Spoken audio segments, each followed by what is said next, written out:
କହିଛନ୍ତି ସମସ୍ତେ ତାକୁ ପାଳନ କର। ତଥାପି ଅଳ୍ପ କିଛି କହିବି ଟିକେ।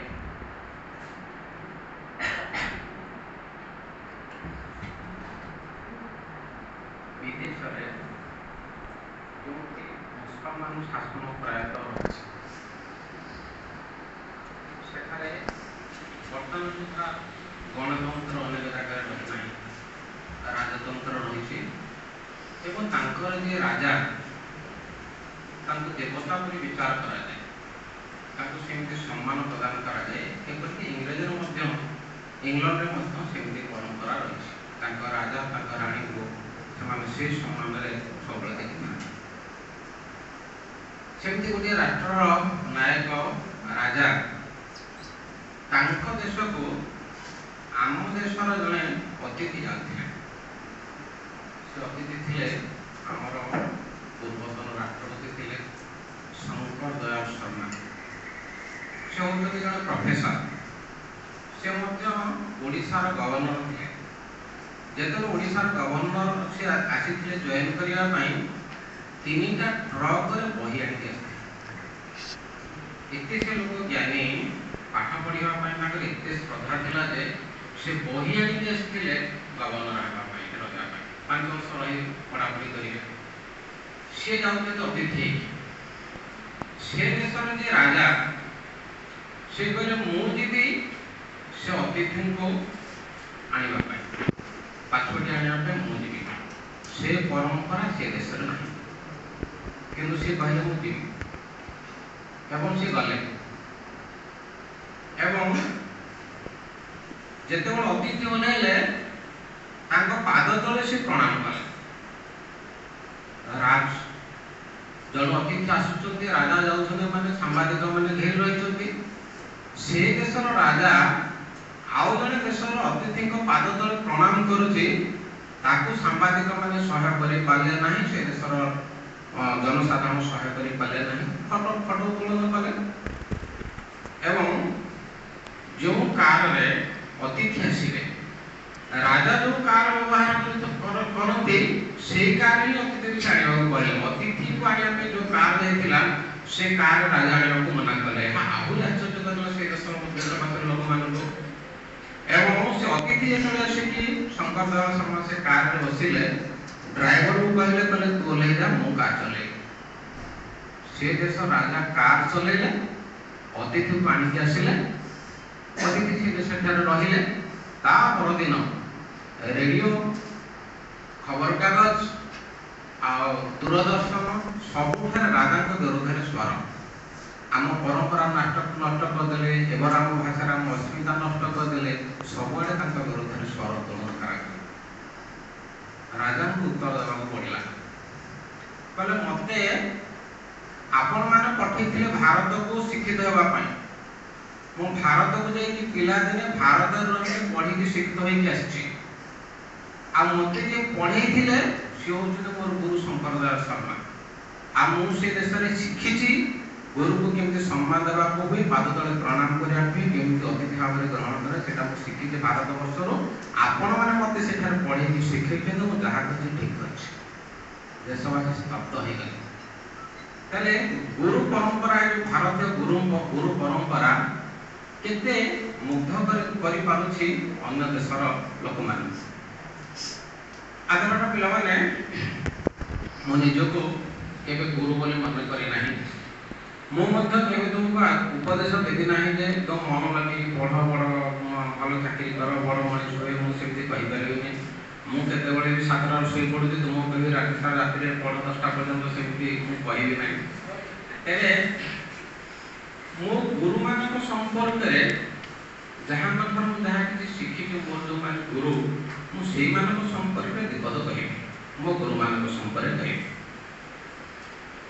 ପ୍ରଥମେ ମୋର ପ୍ରାଥମିକ ବିଦ୍ୟାଳୟରେ ଯେଉଁ ମୋର ଗୁରୁ ଥିଲେ, ମୁଁ ତାଙ୍କରି ସମ୍ପର୍କରେ କହୁଛି। ଅନେକ ତ ଗୁରୁ ଥିଲେ, ସେମାନଙ୍କୁ ସମସ୍ତଙ୍କୁ ତାଙ୍କ ବିଷୟରେ କହିବିନି, ଜଣଙ୍କ ବିଷୟରେ କହିବି। ତାଙ୍କ ନାଁ ହେଉଛି ଜଗନ୍ନାଥ ଧଳ ସାମନ୍ତ। ରାଜ ପରିବାର ଲୋକ, ଶ୍ରଦ୍ଧା ସ୍ନେହ ବାଣ୍ଟି ଦିଅନ୍ତି ଗାଁ ସାରା।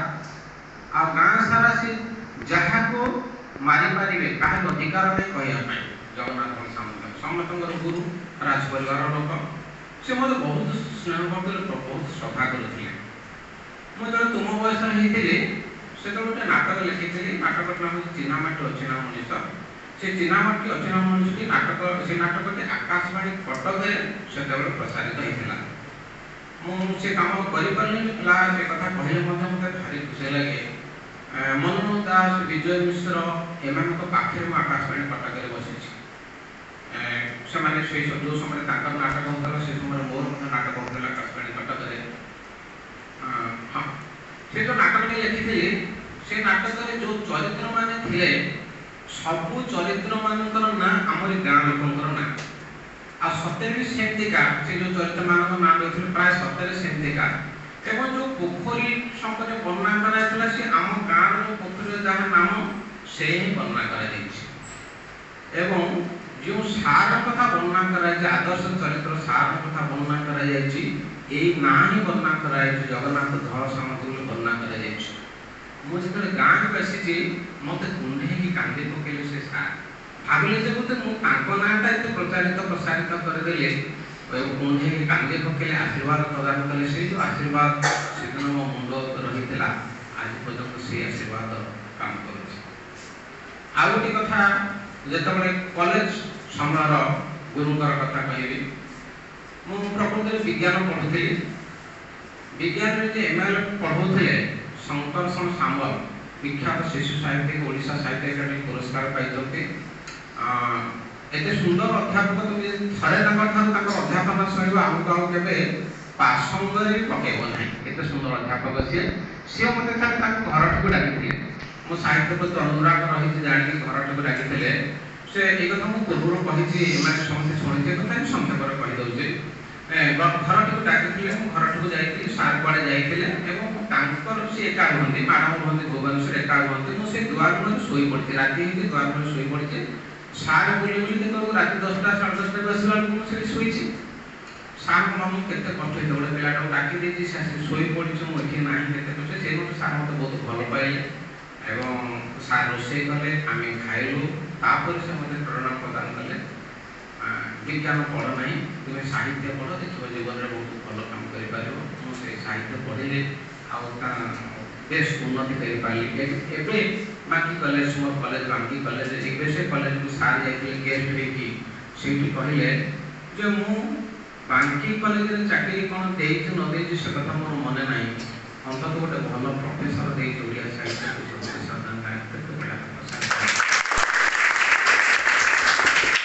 ये हूँ कॉलेज बेलर कथा। तापर आसिली विश्वविद्यालय को आसिली। विश्वविद्यालय तुम जीवन में पिला थरटी दाशरथी दास को शुण, कौटी सुजोग पाच, थरटी दाशरथी दास शुण, थरटी प्रोफेसर वैष्णव चरण सामल को शुण, शुणा निहात उचित। ये दी जन को शुणा तुम जीवन में निहात दरकार। एत शिक्षण जीवन में तुम गतिपथ बदल दे दी जन को थरे थरे शुणिले। से वैष्णव चरण सामलकर बहुत प्रिय हो जाइए। जो भूल काम करी पिला तुम आगे कहले तुम्हें मत क्षमा करनी। सार रूम चाबिकाठी मो पाखे भितर बसते बाहर ताला पकई देते मोबाइल ना ताला पकई पड़े आसिक खोल काम कर सार पाखर जी शिखी अन्य सार मैंने शिखी मुझे भल पाए मो सार मान केवल वैष्णव चरण सामल अन्य सार मान एत भल पाए जे विवाह समस्ते बापा कि मामू एम विवाह करते मत मो बापा कि मामू विवाह देना प्रोफेसर वैष्णव चरण सामल बेदी बस विवाह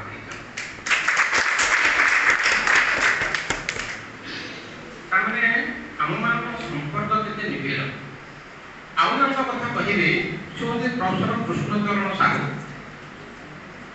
पिला आजिकल एत मोटा मोटा बही लिखा जाऊँगी जीवन में केवे से भूल काम करना तुम जीवन में प्रोफेसर कृष्णचरण साहू प्रबंध न पढ़ी अध्यापक भाव में जोगदेव तुम जीवन अपूर्ण रही गोटे प्रबंध केमती नुआ कथा कही हुए केमती प्रबंध लिखि हुए एवं केमती गोटे कंक्लूजन दि जाए शिखेबा अच्छी कृष्णचरण साहू निहाती प्रबंध पढ़ा दरकार।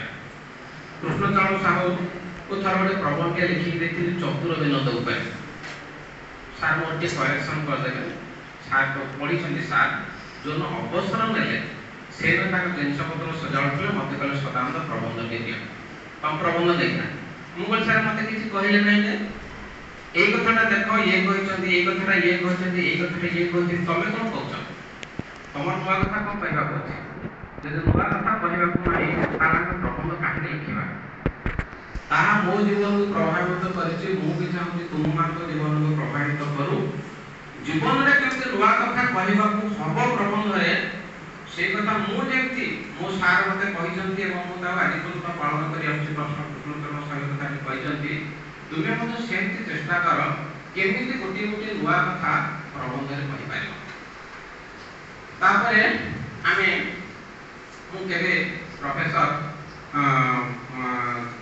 सुदर्शन आचार्य किंवा प्रसाद दासर सार छात्र नुथिल कि केवल छात्र नहीं भक्त भक्त पलटि जाए सुदर्शन आचार्य सार को एत भल पाए कि सुदर्शन सार पिला बोर हो जाऊ सुदर्शन आचार्य सार को मुझे भल पाऊँगी मुझे छात्र नही कि तार गोटे कथा मुझे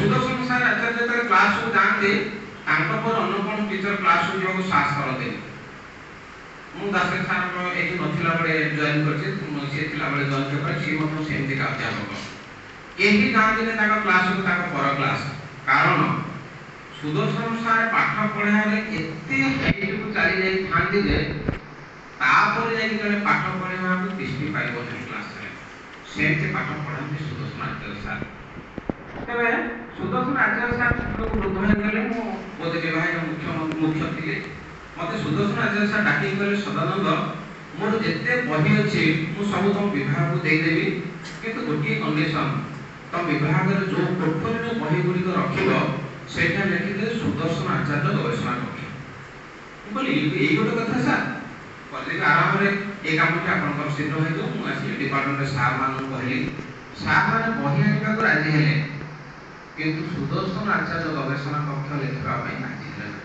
ना सेमिति हम कहबा को दतो कोन कहलो अनुसारण राजनगर में काम मना करी तापर मु जाई कुलपति को कहली कुलपति कहले सार एते सुदर्शन आचार्य बहिबड़ा देबा को चाहउछन्ती आमे बहिबड़ा आनले हमर बहुत उपकार लागंता कुलपति कहले जदि देबा को से रुआ बहि दो नांती पुराना बहि हमर कोन सेटु निराश हेले तापर सुदर्शन आचार्य कहले नहीं सार आमे विभाग बहि दे पाइबो नहीं कि विश्वविद्यालय मत बहि न बना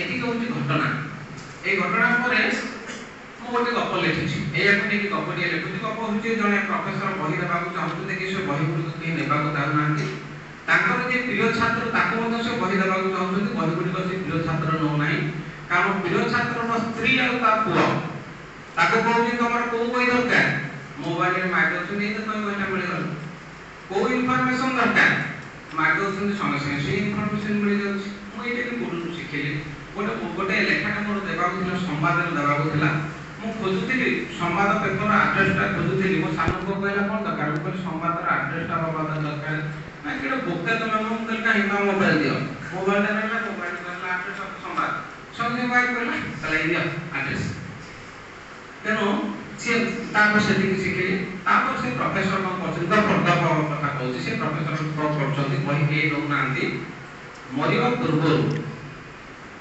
जे श्मशान जे रक्षक जे पड़ुची ता सहित जोगाजोग करछन्ती महिमा धर्म ग्रहण करछन्ती ताको कहिबे जे मरिया पूर्व तो टंका तक रखे मरिया पूर्व आ बही गुडाक कहिछन्ती तो घरे रखे मु मरिवा खबर पाइला पर निश्चित टिकरे दम मरिया खबर पाइला पर तो गोटे गात खोलिबो गात भितर सब जाक बही रखिबो से बही भितर मते सम्मान देबो पड़िबो महिमा धर्म अवलंबन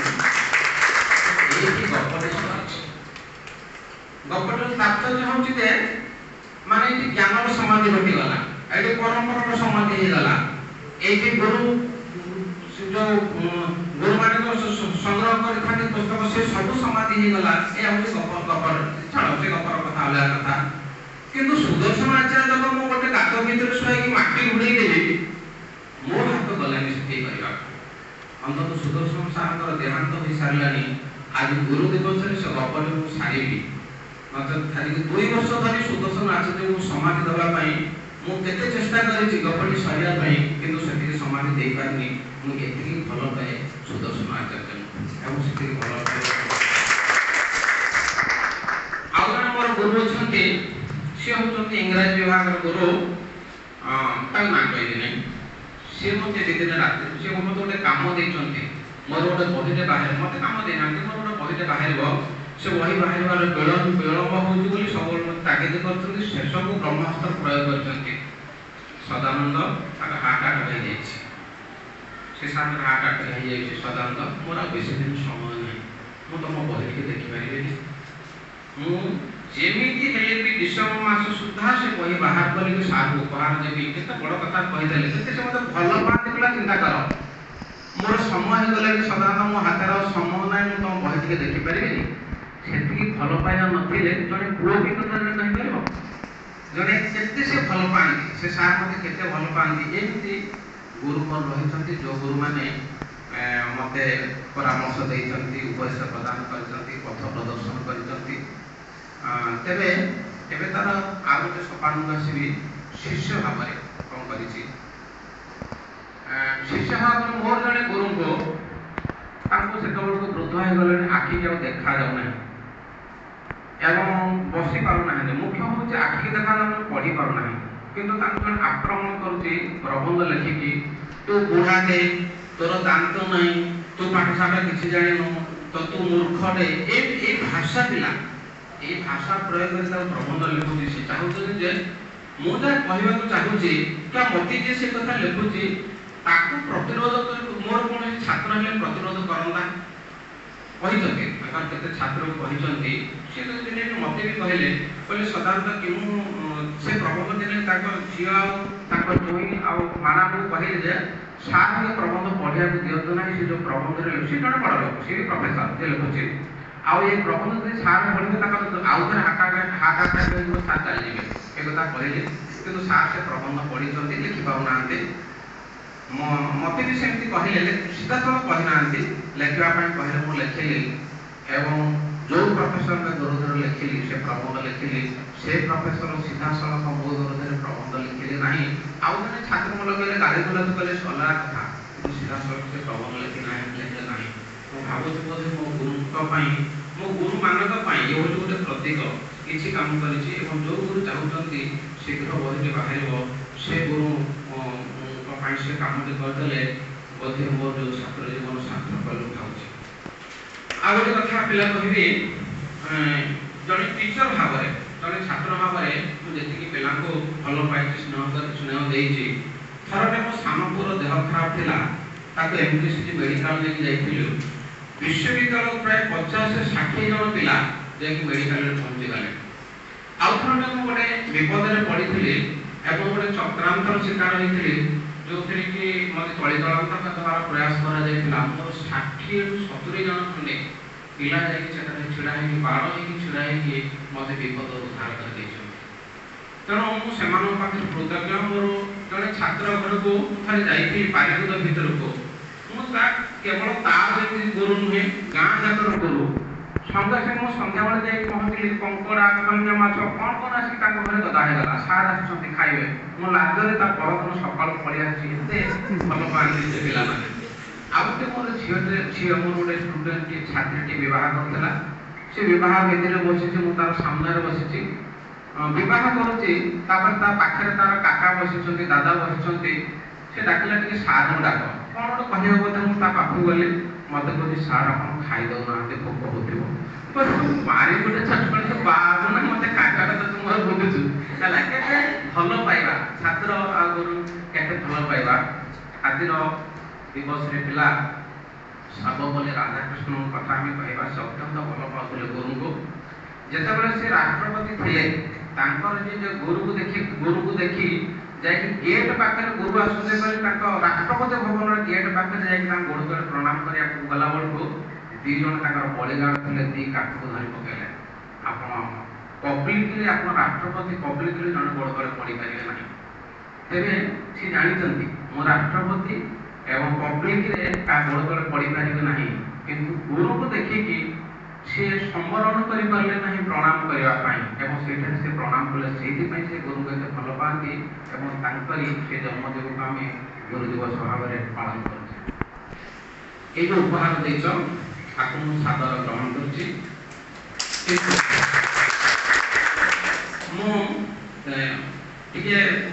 मो गुरु टी गर्वी अहंकारी मुझे द्वारा प्रभावित गर्वी अहंकार जो प्रबंध लिखे से दृढ़तार सह जो टाइटल देखा से कहता जे नुआ कथा मोर छात्र जो दिन मुझे नुआ कथा कही प्रमाण करके विरोध अन्य आउ गोटे प्रतिवाद करके प्रबंध लिखे कि मोर जहाँ गवेषणा प्रतिपाद्य जब भूल प्रमाणित करदेव ताकि मो जीवन हम श्रेष्ठ उपहार एवं से आशा करी पे पूर्ण करके मत देखा दिंतु खुशी कारण जन गुरु तार शिष्यता जो परास्त करे से बेस खुशी थाए ये एक विराट आयोजन कर मत ये कहबार सुजोग प्रदान कर विभाग पाखे तुम मन पाखे कृतज्ञता ज्ञापन कर।